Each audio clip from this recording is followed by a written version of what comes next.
Dito sa Papa Dudut Stories, ikaw ay hindi nag-iisa.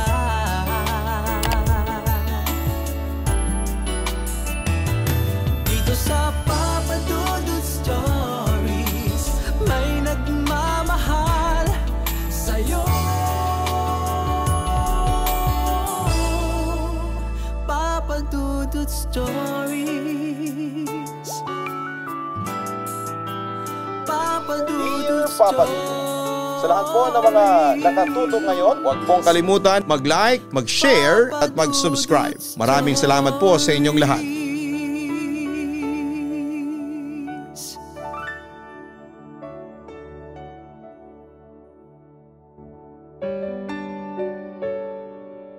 Bago ang lahat ay binabati ko kayo ng isang magandang gabi. Isa ako sa mga silent subscribers ng iyong mga YouTube channels, tulad ng Kaistorya YouTube channel at ang Papa Dudut Family YouTube channel. Labis akong natutuwa sa mga kwentong tinatampok mo, lalo na kapag horror stories, Papa Dudut. Pagpasensyahan nyo na kung pangit akong magsulat at hindi marunong gumawa ng liham. Sa totoo lang ay natatakot ako na isiwalat sa marami ang buhay ko dahil na rin sa privacy at dahil sa medyo sensitibo ito. Pero dahil sa inspirasyon sa mga napapakinggan kong kwento, kaya heto at nagkaroon na rin ako ng lakas ng loob. Siya nga pala, hindi po pala horror story ang ibabahagi ko sa inyo kasi wala pa naman ako na-experience na kababalaghan sa buhay. Pero alam mo, Papa Dudut, sana naka-experience na lamang akong makakita ng multo, aswang, tikbalang, kapre o kung ano pang nilalang dyan na hindi nakikita. Kaysa naman ma-experience ko kung gaano kasalimuot ang aking buhay na napagdaanan. Papa Dudut, tawagin niyo na lamang po ako sa pangalang Selly.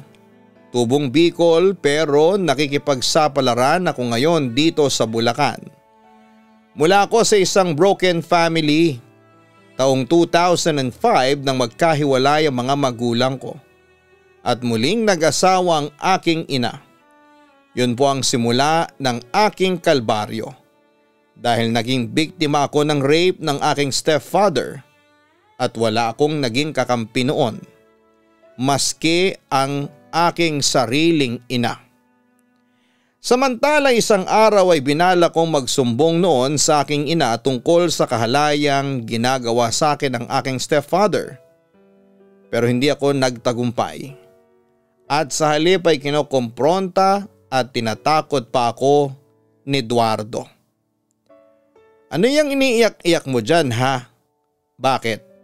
Balak mo bang magsumbong dyan sa nanay mo? Ha, ano? Kompronta sa akin ni Eduardo. Hindi po. Paulit-ulit kong sinasabi yon dahil sa labis na takot sa demonyong nasa harapan ko. Bakit umiiyak ka dyan? Hoy Selly, wag mo kong gawing tanga. Alam ko na balak mo kong traidorin. Magsusumbong ka sa nanay mo na ginahasa kita. Sinasabi ko sa iyo, Selly, hindi ka magtatagumpay.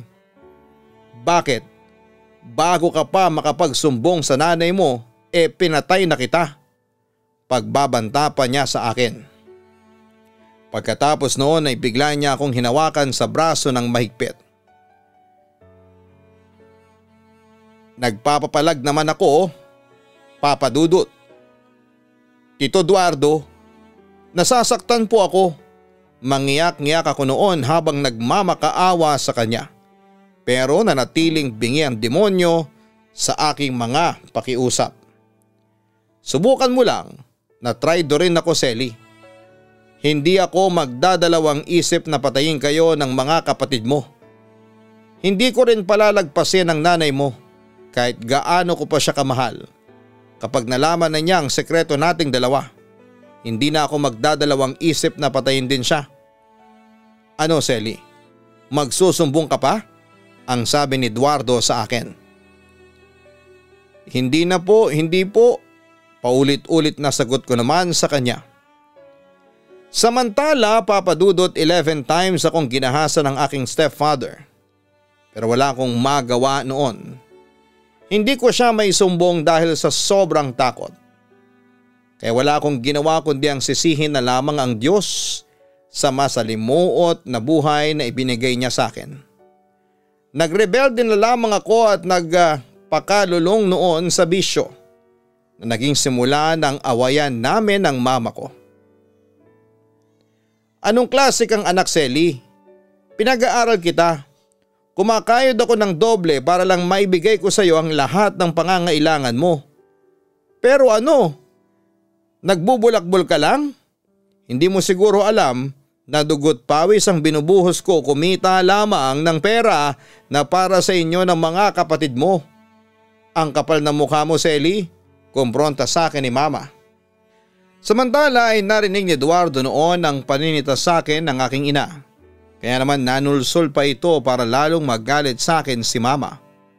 Makapal talaga mukha ng batang yan. Pinag-aaral mo na nga, sinusuwag ka pa. Lina, dapat lang na disiplinahin mo yung batang yan. Ang laki-laki ng ginagastos mo dyan sa pagpapaaral tapos binabagsak lang niya.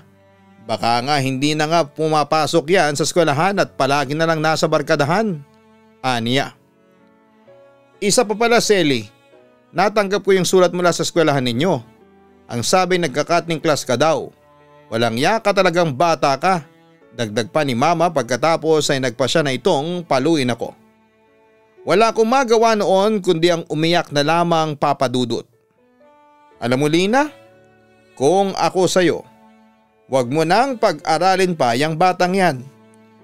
Marami ka pang mga anak na matitino, sila ang pagtuunan mo ng pansin. Pero Lina, bugbugin mo pa rin yung anak mo para magtanda. Panunulsol pa ni Eduardo. Nasinang-ayon na naman ang aking ina. Tama ka, Eduardo. Dapat nga talagang binubugbog ang siraulong to para magtanda. Sabi pa niya. Pagkatapos ay katakot-takot na pagmamaltrato ang inabot ko sa aking ina nung araw na yon. Wala na lang ako magawa at hinayaan ko na lamang na maranasan ang pait ng aking buhay. Hindi nagtagal, Papa Dudut, ay naging manhid na ang katawan ko sa pambubugbog at pang-aabuso sa akin ng mama ko at ng asawa niya.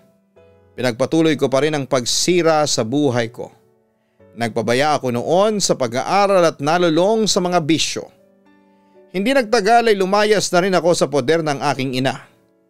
Kung kani-kanino ako nakitira.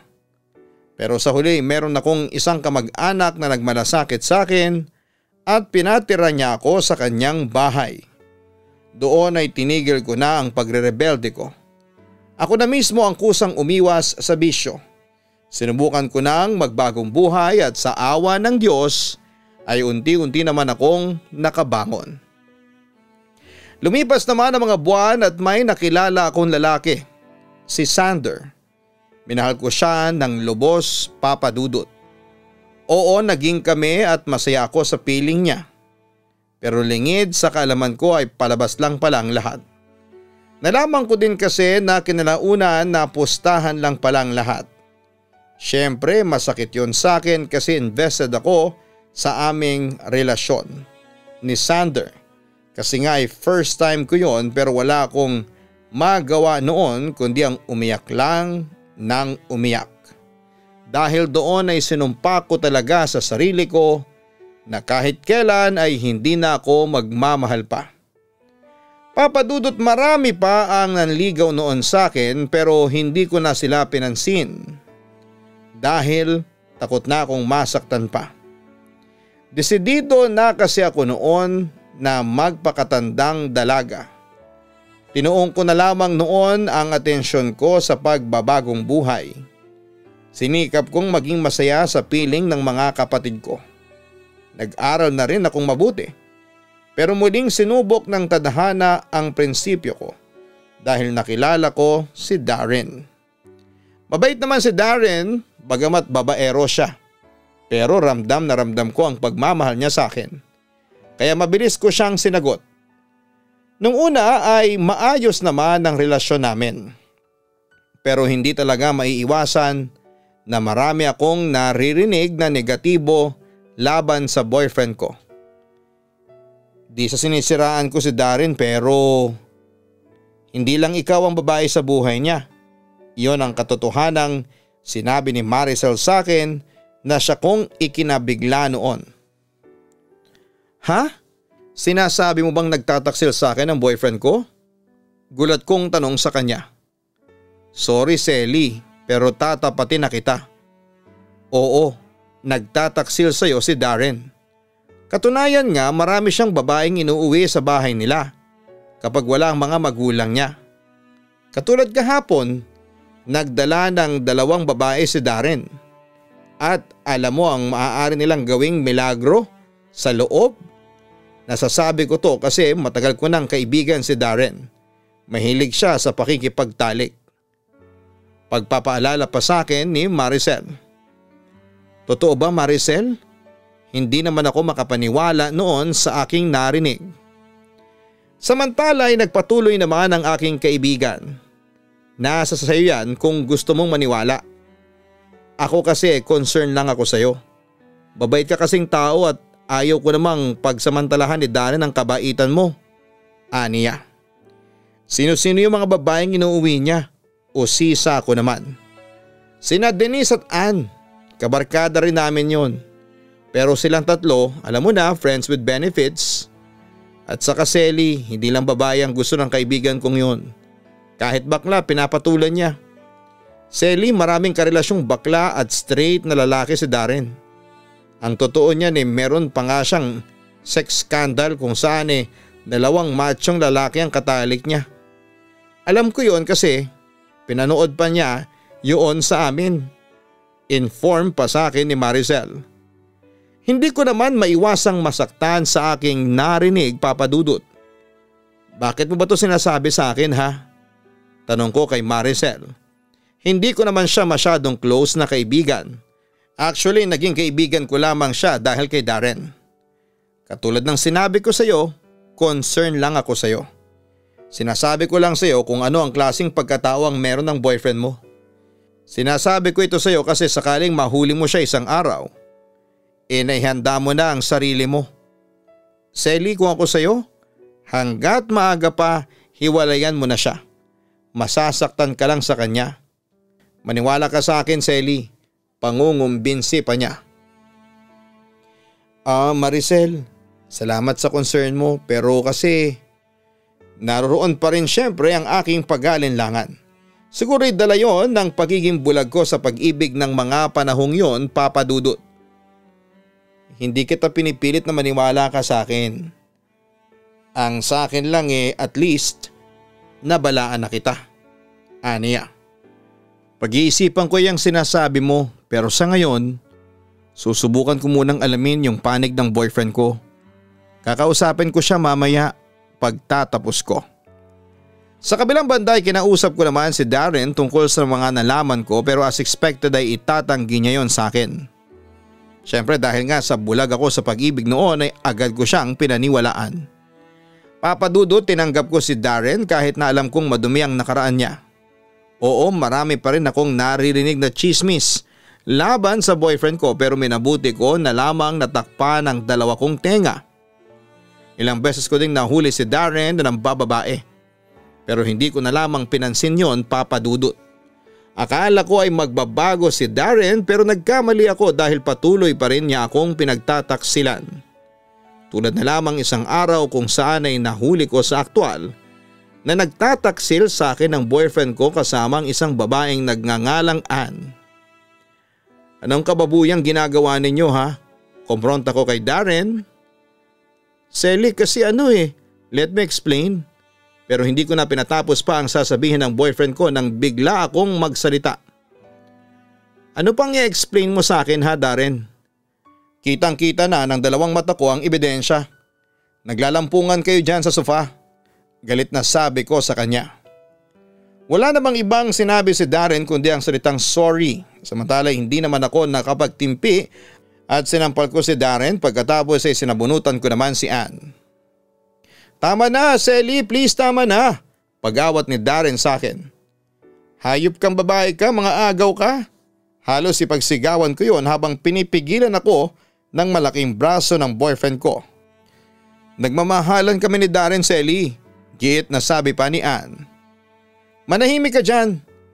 Alam mo, kapag ako nakawala dito, papatayin kitang malandi ka. Sigaw ko naman sa kanya.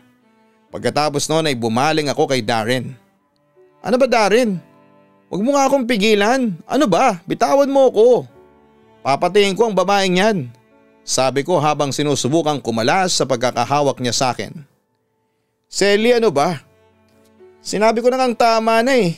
Galit na wika ng boyfriend ko sa akin. Pagkatapos ay binigyan niya ako ng isang malakas na sampal. Siyempre nagulat naman ako pero wala akong nagawa noon kundi ang umiyak na lamang. Samantala'y agad namang na-realize ni Darren ang kanyang pagkakamali. I'm sorry, Selly. Ang tanging niyang nasabi sa akin. Ano bang kasalanan ko sa iyo at ginawa mo to sa akin? Ano? Umiiyak ko namang tanong sa kanya. Natukso lang naman ako, pero ikaw pa rin ang mahal ko. Diretsa niyang sagot sa akin. Alam ko namang alibay lamang ngayon, Papa Dudut. Hindi mo ako mahal. Huwag mong sabihin yan kasi ang totoo ay hindi mo naman ako minahal. Hysterical kong sabi sa kanya. Simula sa araw na to ay hiwalay na tayo. Dagdag ko pa. At yun nga, naghiwalay din kami ni Darren. Pero Papa Dudut, pagkatapos noon ay sinuyo ulit ako ni Darren. At dahil sa mahal ko pa rin siya ay unti-unti rin akong bumigay. Oo, tinanggap ko ulit siya at nagkabalikan kami. Pero Papa Dudut, akala ko ay magbabago na siya. Pero muli na naman akong nagkamali at nagtaksil na naman siya. Dahil doon ay muli ko na naman siyang hiniwalayan. Kaso yung mukhang ayaw akong isuko ni Darren at patuloy pa rin niyang pinapahina ang depensa ko. Kahit na ilang beses na akong nagmatigas na hindi ko na siya mamahalin pa. Papa Dudut, muli kaming nagkabalikan ni Darren sa pangatlong pagkakataon. Nagplano na rin kaming magsama noon kaso'y hindi nga lang natuloy dahil ayaw na mga magulang ko. Nagpatuloy pa rin ang relasyon namin ni Darren kahit na punong-puno ng pagtataksil sa part ng boyfriend ko. Hanggang sa isang gabi, isang nakakagimbal na katotohanan ang dumating sa akin. Selly, sorry. Paulit-ulit na wika ni Darren habang umiiyak siya noon sa harapan ko. Nalito naman ako sa ikinikilos niya noong sandaling yon. Bakit ka nagsosorry sa akin? Tanong ko sa kanya. Pero humagulhol lamang ang boyfriend ko noon at hindi sinagot ang tanong ko. Ano ba kasi? Diretsahin mo na ako. Ano ba, Darren? Nauubos na noon ang aking pasensya. Selly, sorry. Huli na noong nalaman ko, ang sabi niya.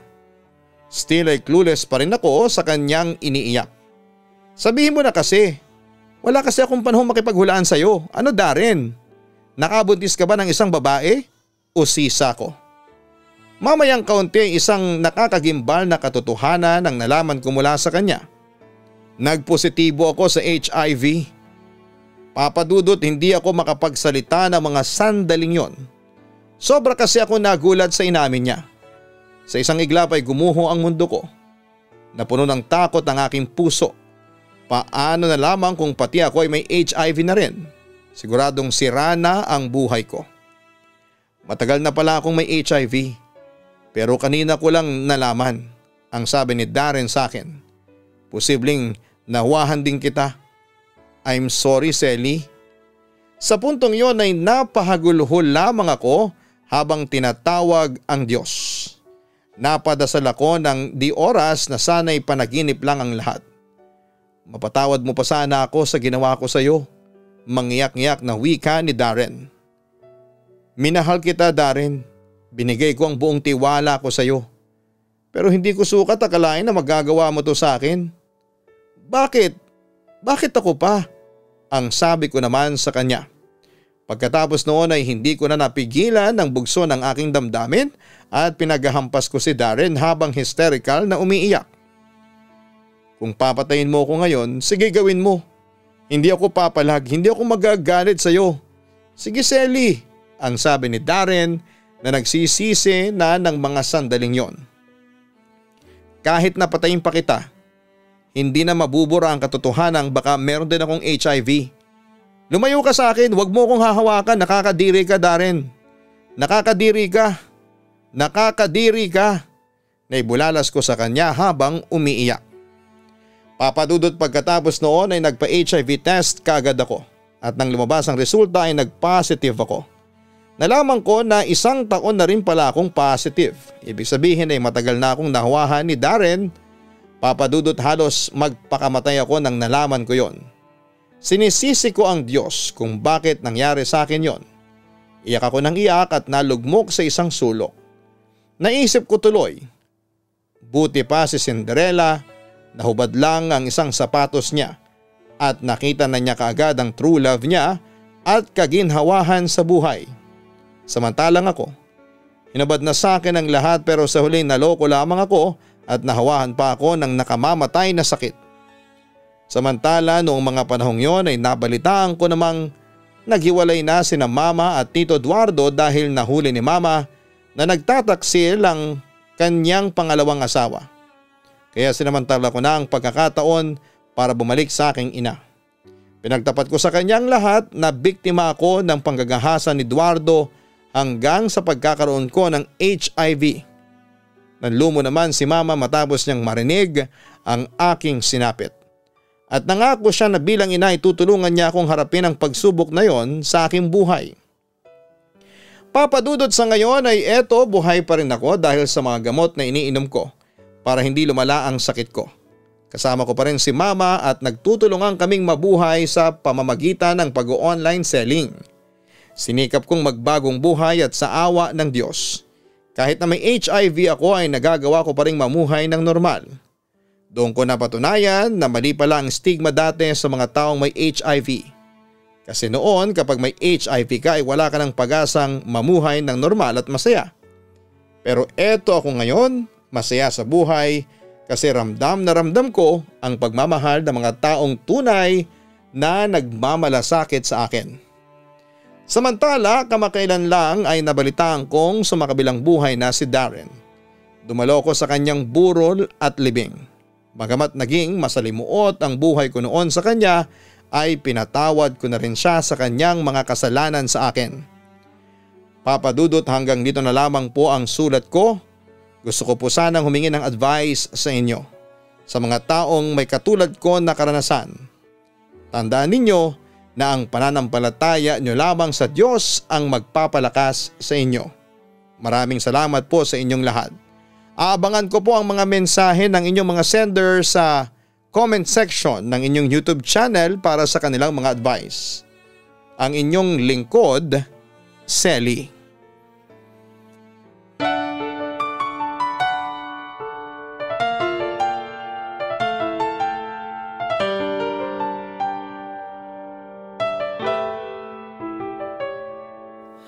Ang buhay ay mahiwaga,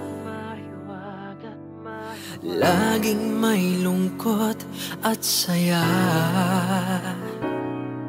Sa Papa Dudut Stories, laging may karamay ka.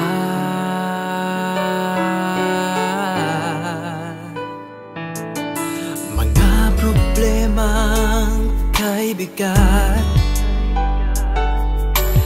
dito ay pakikinggan ka. Sa Papa Dudut Stories, kami ay iyong kasama. Dito sa Papa Dudut Stories, ikaw ay hindi nag-iisa.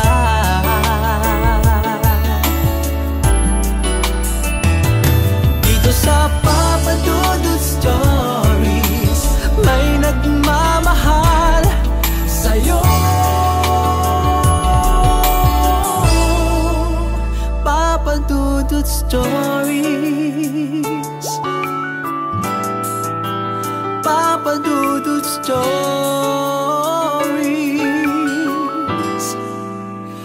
Papa Dudut Stories. Hello mga ka-online, ako po ang inyong si Papa Dudut.